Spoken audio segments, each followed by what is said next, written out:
For my eyes have seen your salvation.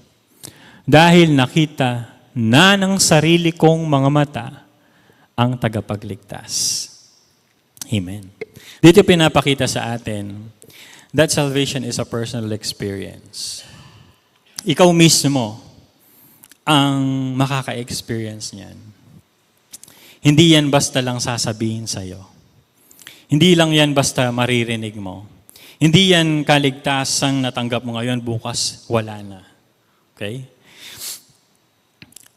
Ang sabi ni John Calvin, ang personal na katangian na nagsasabing ng aking mga mata ay nagpapakita kung paano dapat personal nating maunawaan ang ating kaligtasan.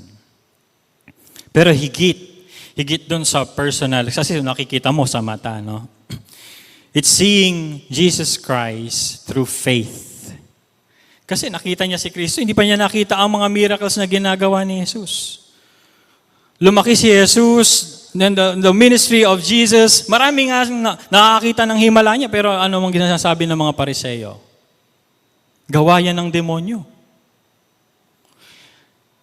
Nakita na niya, base sa nabasa niya, base sa revelation ng banal na Espiritu sa kanya, at paggilos ng banal na Espiritu, nakita na niya ang kaligtasan na gagawin ni Kristo.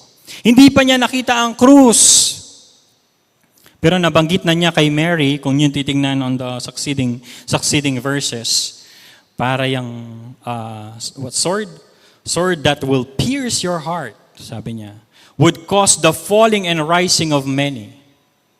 He already prophesied the death of Christ. Nasabi niya kay Mary, mawawitness mo na parang tatarak sa iyong puso. You would see the death of your son. Ang salvation po dyan, na hindi lang yung nakita niya si Kristo sa mata. It's seeing Jesus Christ through faith. We live by faith and not by sight. Calvin, ito pa po. So if you would see, dyan sa verses po na yan, ang kaligtasan dito ay hindi tumutukoy sa pagkatao lang ni Kristo na nakita siya. Okay? Uulitin ko, ito ay patungkol sa kanyang buong gawaing pangkaligtasan. Kaya nga po dito, dinagdag ito ni Simeon. Yan po ang basihan ni Simeon. Ito na nga ang Kristo. It's from the book of Isaiah then. And he quoted this. Which you have prepared before the face of all people. Yamang nakita ko na po ng aking mga mata ang inyong pagliligtas na inyong inihanda sa harapan ng lahat ng mga bansa. Pag-aralan po natin to. So binanggit dito kung paano inihayag ang pangkalahatang kaligtasan. Okay? Hindi lang sa mga Hudyo, pati sa mga Hentil. Binibigyang daan dito na ang Diyos ang naghahanda ng kaligtasan. You have prepared. Ang sabi sa Ephesians, before the foundation of the world, no? So ito, which you have prepared before the face of all people. A light for revelation to the Gentiles and the glory of your people, Israel. So dito po, gagamit po ako ng commentary ni John Calvin.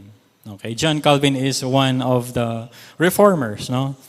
I'm not sure what time, pero it's good that we are using some of their studies na ginawa and available po sa atin para sa ating makatulong sa ating pag-aaral.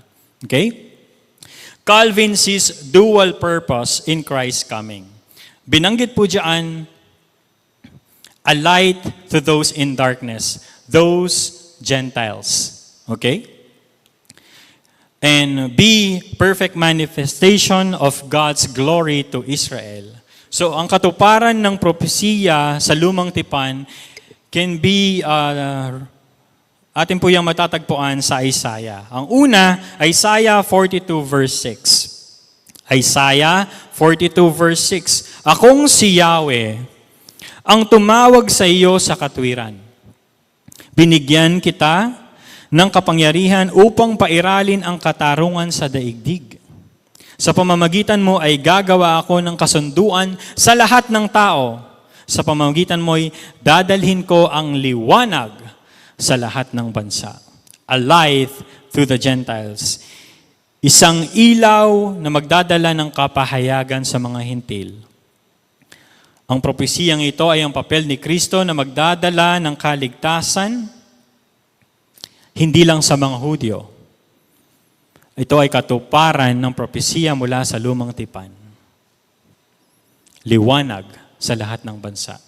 The sovereign plan of God in the covenant redemption, salvation through Christ, not only for the Jew, but for the Gentiles. Ang katotohanan na si Simeon sa paggabay ng banal na Espiritu ay nakakilala, nagpropesiya tungkol sa pandaigdigang misyon ng sanggol na si Jesus ay tinuturing na patunay ng detalyadong pangangalaga ng Diyos sa pag-aayos ng kasaysayan ng kaligtasan. From history, hindi yan nabago from Old Testament. Ang talatang ito ay mahalaga. Mahalaga sa mga reform. Kasi hindi po yan dispensational, no? Ang plano ng Panginoon from the very beginning, from the foundation of the world, is the same today into the time that will come. Ang ating inaasahang pagbabalik ng ating Diyos na si Jesus, ng ating Panginoong Jesus. Ito ay mahalaga sa atin. Bakit? Dahil pinapakita nito ang pagkakaisa ng plano ng Diyos sa parehong tipan. From old to new. Kung paano tinupad ng bagong tipan sa halip na palitan ng ibang pangako. Pinagsama-sama ang partikular na pangako sa Israel at ang pangkalahatang pangako sa lahat ng bansa sa pamamagitan ng Mesaya ng Israel. Ang ating Mesaya, ang ating Panginoong Jesus.